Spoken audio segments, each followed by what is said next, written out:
Hello, everyone, and welcome. I'm excited to kick off today's presentation on comprehension and details in reading. This is the first slide, so I want to briefly introduce what we'll be exploring. We'll look at how understanding details enhances reading comprehension and why paying attention to specifics matters. Over the next few slides, we'll cover key strategies and tips to improve your reading skills. I'm glad you're here, so let's get started. Let's take a quick look at the contents of this presentation. We have several key sections that will guide us through understanding comprehension, from the basics to more practical applications. We'll start with understanding what comprehension really means, then move into the different levels of comprehension we encounter, and how to recognize details in what we read.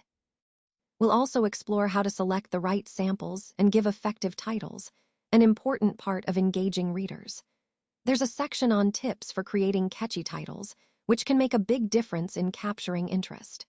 Additionally, we'll discuss the role of the applicant or the reader in this process and how to identify the main idea along with supporting details. Finally, we'll wrap up with some practical exercises and a conclusion to tie everything together. All these topics connect to our overall theme of improving reading comprehension, making sure we not only understand texts better, but also communicate ideas more effectively. Now let's talk about understanding comprehension. So what exactly is comprehension? Well, when we read, there's an essential component that makes it meaningful. It's not just about recognizing words on the page. Comprehension is what truly turns reading into an active, engaging process. Without it, reading doesn't really happen. It becomes just a surface activity. Comprehension happens when there's a kind of communication between the author and the reader. Think of it as a dialogue, where you're decoding the author's message and making it your own. It's about understanding what the author has written, grasping the ideas, the nuances, and the purpose behind the words.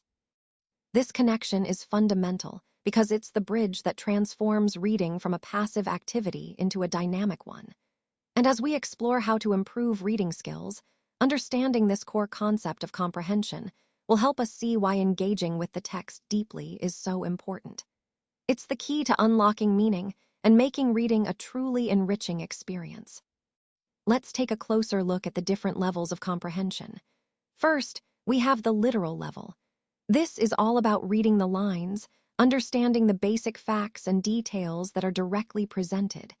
It's the foundation of comprehension, where you're simply absorbing what the text says on the surface. Next, we move to the inferential level.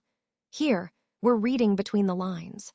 That means making connections, drawing conclusions, and understanding implied meanings that aren't explicitly stated. It requires us to think a bit deeper and interpret the information in context. Finally, there's the critical level. This is reading beyond the lines, where we're evaluating, analyzing, and questioning what we read.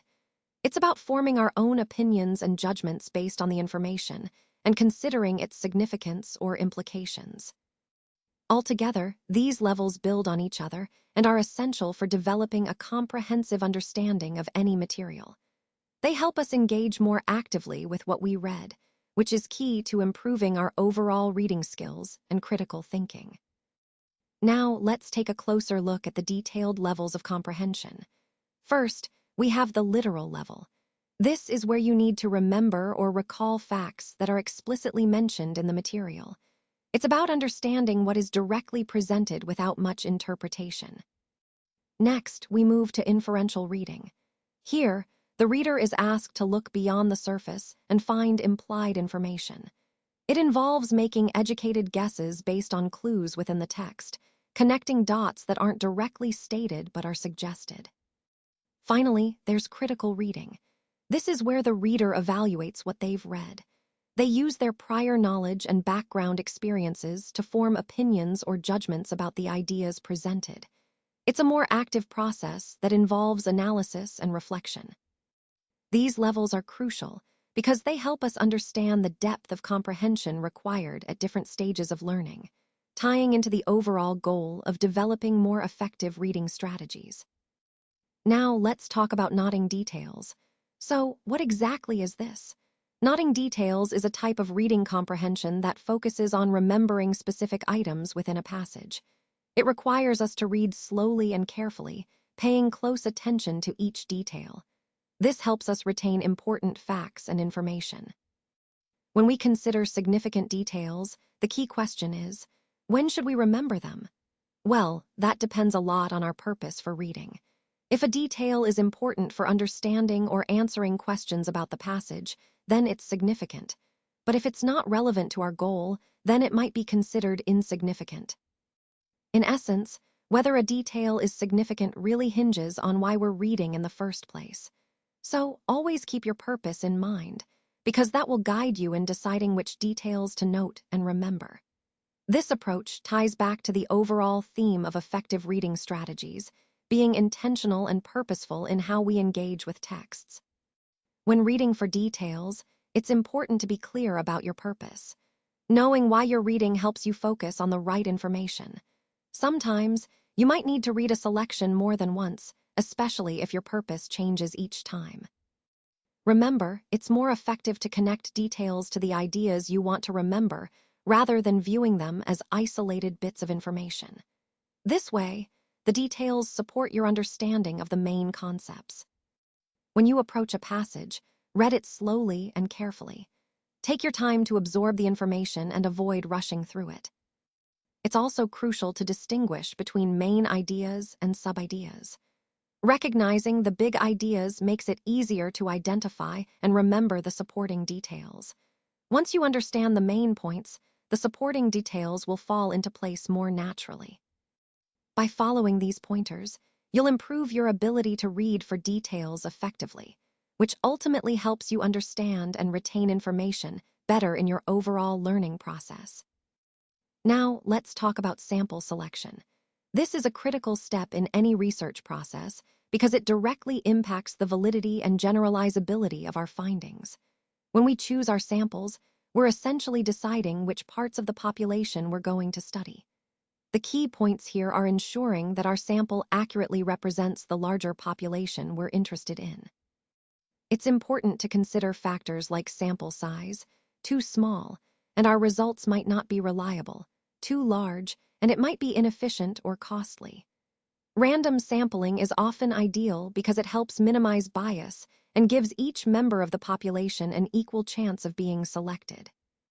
Connecting this to the overall theme, effective sample selection, is what allows us to draw meaningful conclusions from our data. It's the foundation that supports the integrity of the entire research project. So, paying close attention here helps ensure our results are both credible and applicable to real-world scenarios. Let's take a moment to reflect on some key questions about Mother's Day. First, who actually started the celebration? It was Anna Jarvis, who wanted to honor her mother and all mothers for their love and sacrifices. Moving on, what was President Woodrow Wilson's main contribution to Mother's Day? He officially recognized it as a national holiday in the United States, helping to elevate its importance and ensure it was celebrated across the country. Now, thinking about different countries, do you know which ones celebrate Mother's Day on the same date? Many countries, like the United States, Canada, and most of Europe, celebrate it on the second Sunday of May. But in the Philippines, Mother's Day takes on a special significance. It's not just about honoring mothers, but also about expressing gratitude for their sacrifices and contributions, which are deeply rooted in Filipino culture and values. Finally, when is Mother's Day celebrated? It varies around the world, but the key takeaway is that it's a day dedicated to honoring mothers and motherhood, often celebrated with family gatherings, gifts, and heartfelt expressions of love. All these questions help us appreciate how Mother's Day has grown into a meaningful tradition in many cultures, connecting us through shared values of love and gratitude. Now, let's focus on the story of the applicant. A gentleman placed an ad in the newspaper looking for a boy to work in his office. Out of nearly 50 applicants, he chose one and dismissed the rest. A friend then asked him why he selected the boy who didn't bring any letters or recommendations. The gentleman replied that the boy actually had many qualities that served as his recommendations. For example, the boy showed carefulness by wiping his feet at the door and closing it behind him. He demonstrated kindness and thoughtfulness by instantly giving his seat to a lame old man. He also showed politeness and manners by taking off his cap when he entered and answering questions promptly. The boy's behavior during the interview, waiting quietly, not pushing or crowding, was also very telling. He picked up a book from the floor and placed it on the table, showing respect and neatness. When I observed him, I noticed his tidy clothing, well-brushed hair, and clean fingernails. And I consider these qualities, these small but important details, more valuable than any written recommendation. This story highlights that true character and professionalism are often reflected in everyday actions and appearance, which are crucial in assessing a person's worth. It reminds us that, in the broader context of our presentation, these qualities are essential in building trust and credibility. Let's take a moment to reflect on some key questions. First, what was the purpose behind the gentleman's advertisement? Think about what he was trying to achieve and how it set the stage for the rest of the story. Next, consider how the applicant who ultimately got hired impressed the employer. What qualities or actions made him stand out? Also, how many people were actually needed for employment? This helps us understand the scale and the employer's expectations. Moving on, what was the employer's interpretation of recommendations? Did he see them as valuable endorsements or something else? And finally, what was extraordinary about the applicant who got hired? Was there something unique or remarkable about his background or approach? As we go through these questions, remember how they connect to the overall theme of opportunity, perception, and the importance of presentation in the hearing process. When we talk about giving titles, we're essentially assigning a name or phrase to a piece of writing, like an essay, article, chapter, or report. The main purpose of a title is to identify the subject of the work. It also plays a key role in catching the reader's attention right from the start. A good title should give the reader a quick idea of what the content is about, helping them decide if they want to read further. It's important that the title is brief but impactful, so it sticks in the reader's mind. Think of it as a preview or a teaser that hints at the tone and the main ideas of the writing.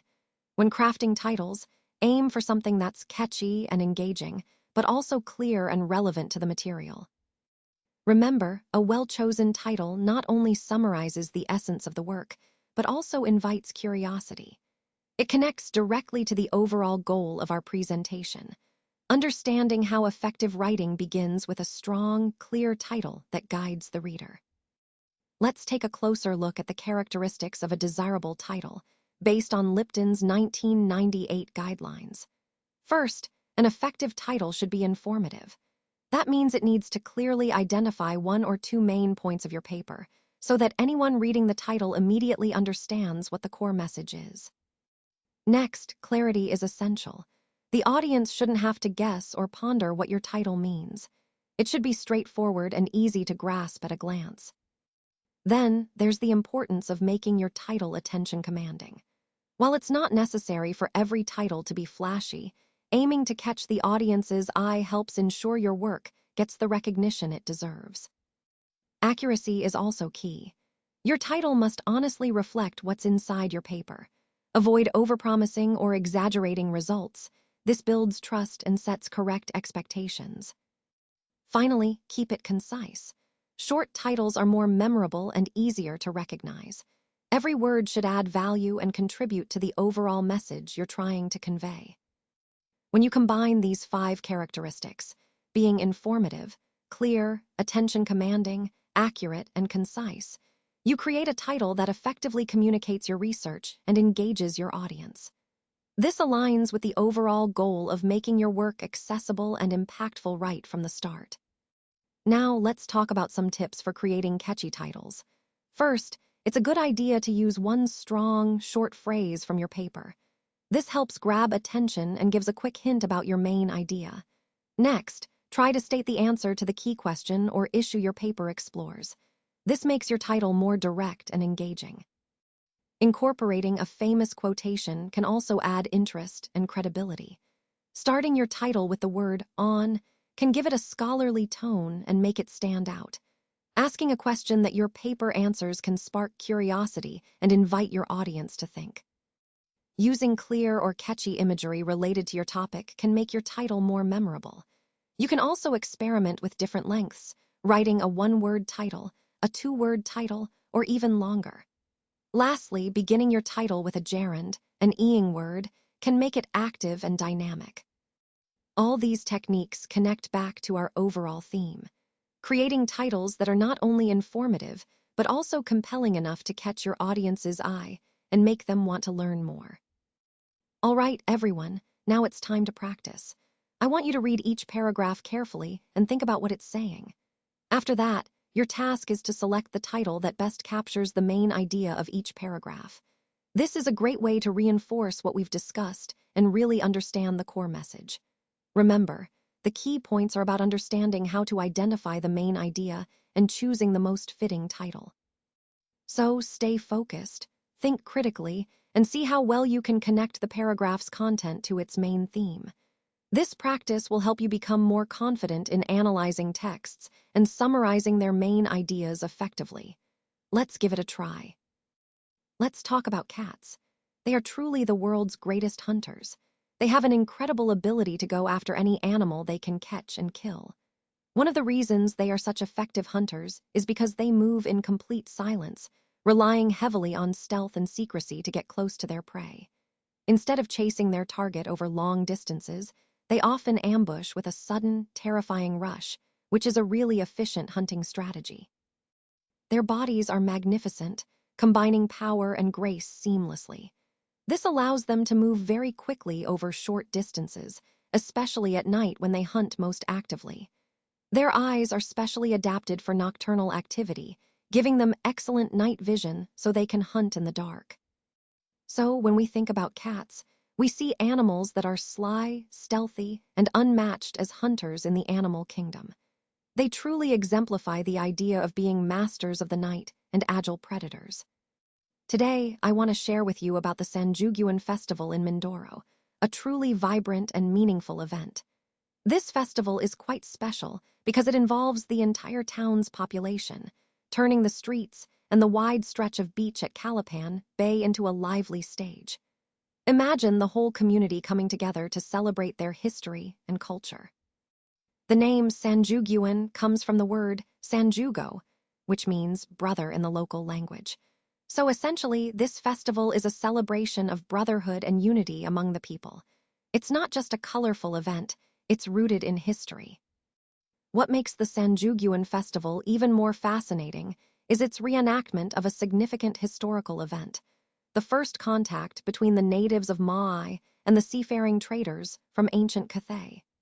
This was a moment of cultural exchange and connection that shaped the identity of the community. During the festival, the people depict their customs and traditions, giving us a glimpse into the rich cultural heritage of the Mayans. It's a lively way to honor their history and to preserve their unique way of life.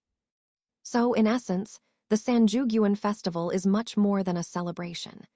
It's a powerful expression of brotherhood, history, and tradition that continues to unite the community and keep their cultural legacy alive. Let's talk about the main parts of a paragraph. A paragraph has two main parts, the main idea and the supporting details. The main idea is usually expressed in the topic sentence, which clearly states what the paragraph is about. Supporting details are the additional sentences that give more information, examples, or explanations to back up the main idea. Understanding these two parts helps us write clearer, more focused paragraphs. Remember, the main idea guides the paragraph, and the supporting details strengthen and clarify that idea. This is a key step in developing strong writing skills and making your ideas easier to understand. So, what is a main idea?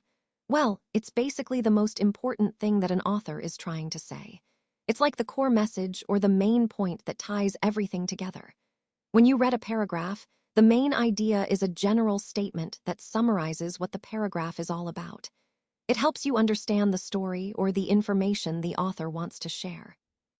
Remember, identifying the main idea is key to understanding and analyzing any text, because it tells you what the entire story or paragraph is focusing on. This is an essential skill that connects to our overall goal of becoming better readers and thinkers. So, when we're thinking about the main idea here, it's all about understanding what makes these activities and creatures important. On the one hand, The beach offers a variety of fun activities like swimming, snorkeling, playing beach volleyball, searching for shells, and sunbathing. These activities highlight how diverse and enjoyable a day at the beach can be. They're simple pleasures that many of us love. Now, switching gears a bit, let's talk about cockroaches. Despite the common dislike for them, they actually serve some pretty important roles. They are excellent subjects for scientific research because they eat almost anything, making them useful for nutrition studies. Researchers also work with cockroaches to study heart disease and cancer because they can develop tumors similar to those in humans.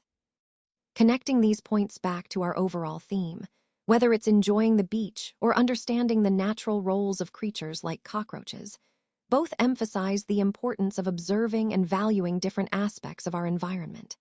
Each has its own significance. Fun activities help us relax and connect, while scientific studies help us learn more about health and biology. So, as we wrap up, I want to emphasize the importance of recognizing the main idea of a paragraph. This skill is crucial because it not only helps you better understand what you're reading, but it also makes it easier to remember the content later on.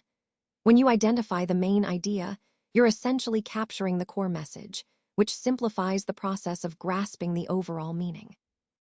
This ties directly into the overall theme of our presentation, which is about improving comprehension and retention skills. Remember, focusing on the main idea is a powerful tool that can make your reading more effective and your learning more efficient.